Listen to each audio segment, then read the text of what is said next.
Greetings, GISD community. This is Dr. Stewart. Today I am going to present you with a brief overview of some of the important components to our Return to Learn plan. During the 2021 school year, we will offer two options for instructional delivery. Option A will be face-to-face. This will be the normal mode of instruction where students come to school and actually receive face-to-face instruction from his or her teacher. The second option is what we are calling virtual learning. Virtual learning is just that. This will be learning that takes place within the home of that individual student. Listed on our Return to Learn website is the criteria in which students must follow in order to receive credit for virtual learning.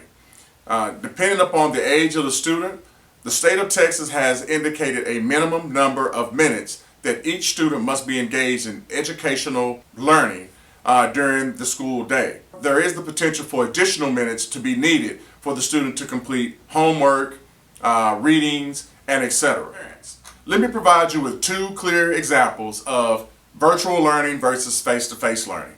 I'll start with virtual learning. Virtual learning will be given utilizing two key components: synchronous learning and asynchronous learning.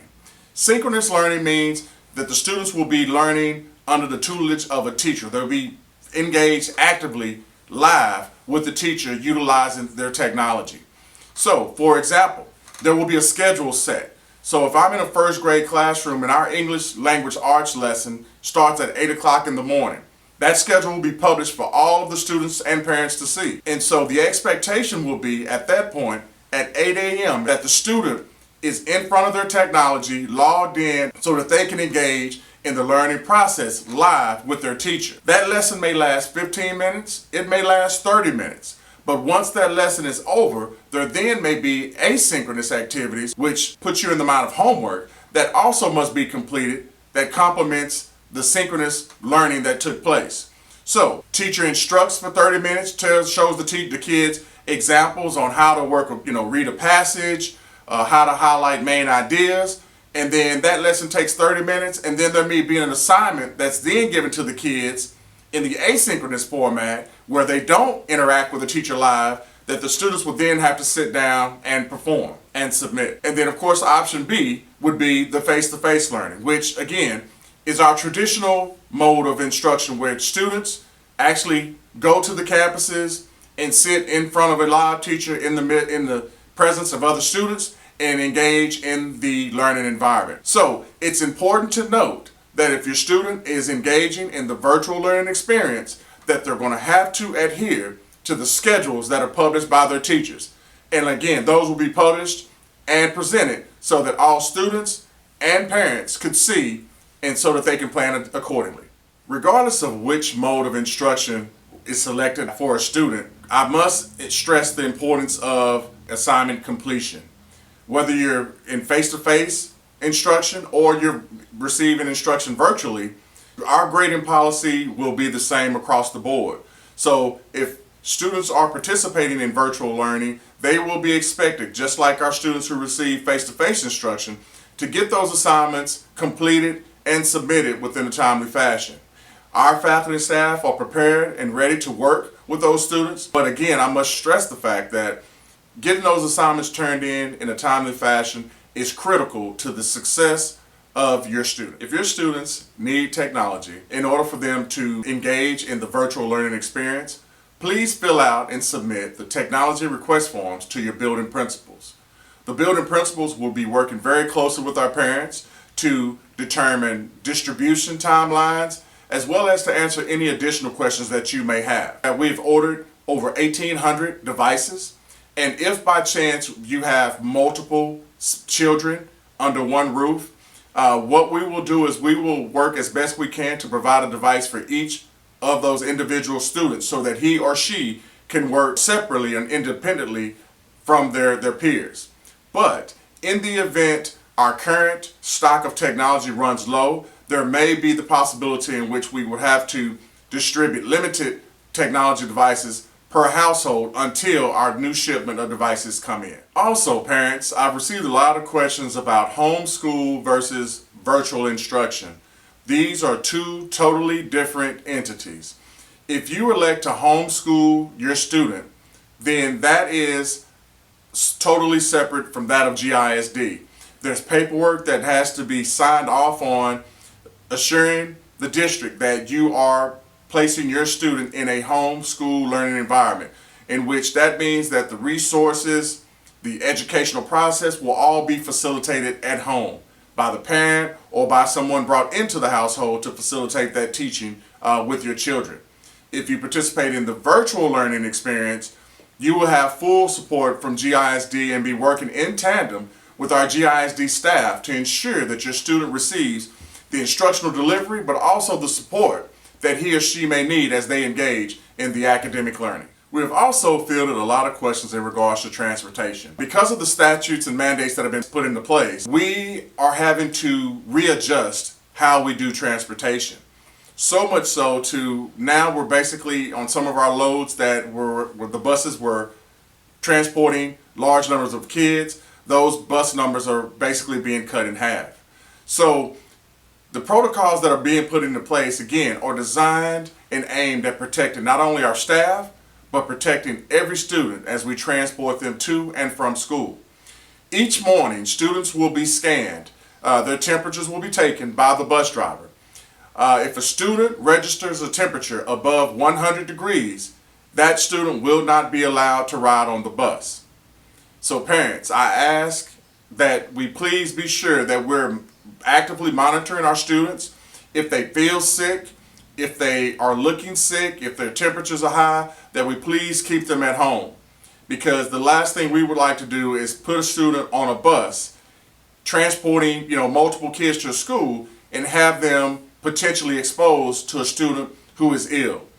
So if a student's temperature registers above 100 degrees, he or she will not be allowed to ride the bus.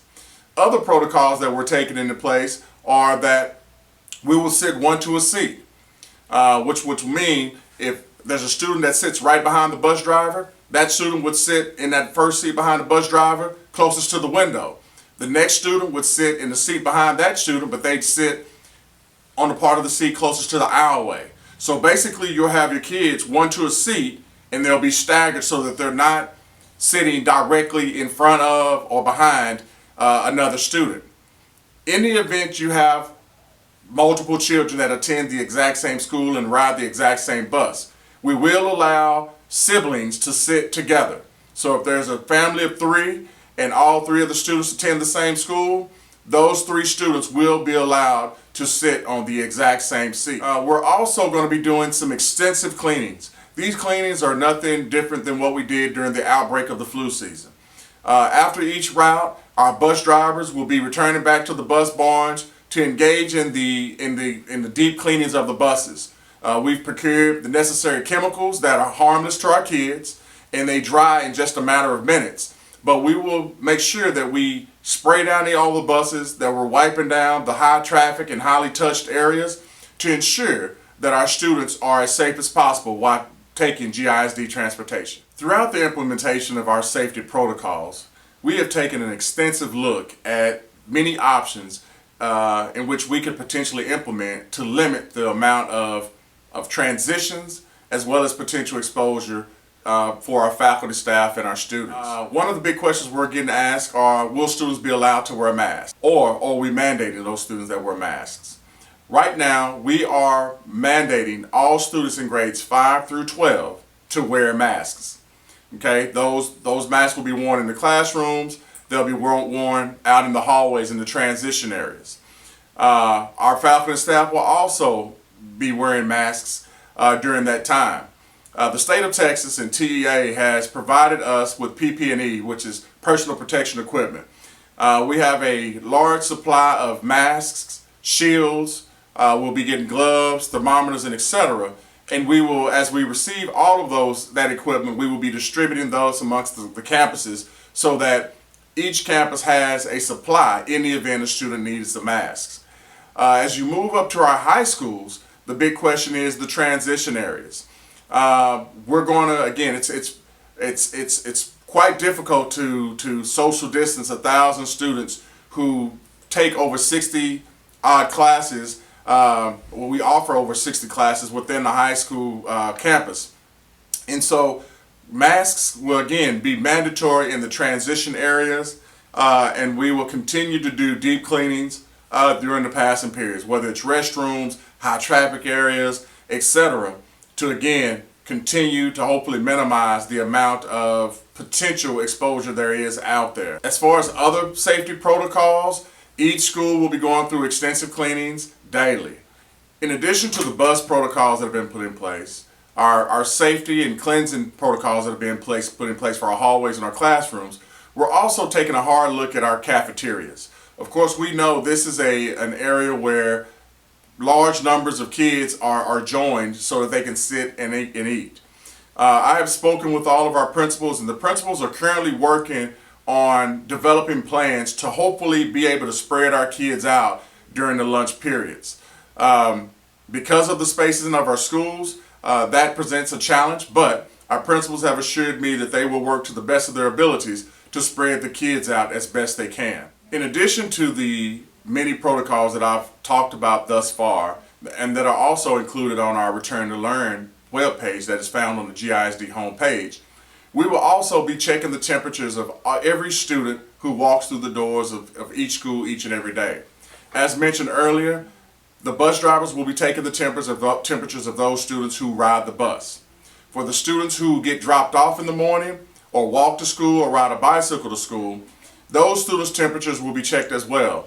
As they enter the building, there will be an administrator, school nurse, or other school district employee that will greet them at the door, check their temperature to ensure that they fall below the 100-degree temperature threshold. Our staff will also be subjected to the exact same temperature checks on a daily basis. When they check in the morning and report for work, they will go to their designated area and have their temperatures checked as well to ensure that no one is at work with an elevated temperature. There are a lot of uncertainties right now. There are a lot of questions that are unanswered, and there's a lot of things that we as a school system do not know, and we continue to search and seek out those answers.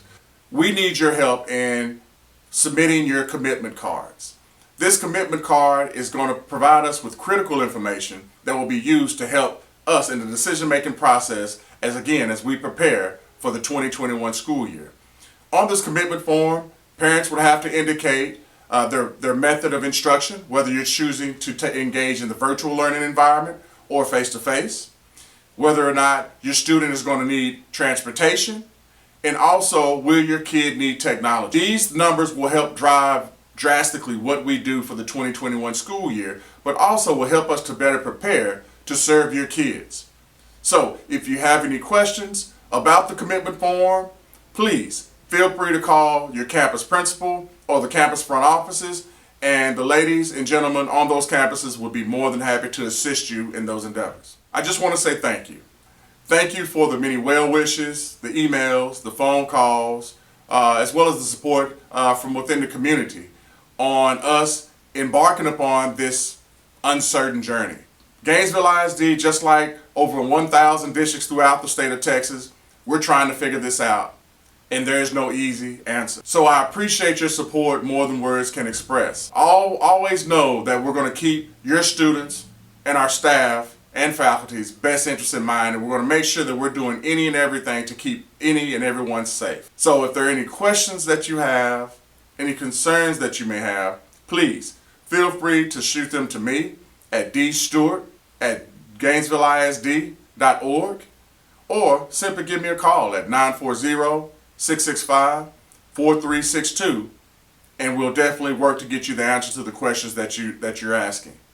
With that being said, thank you all again, and have a great day.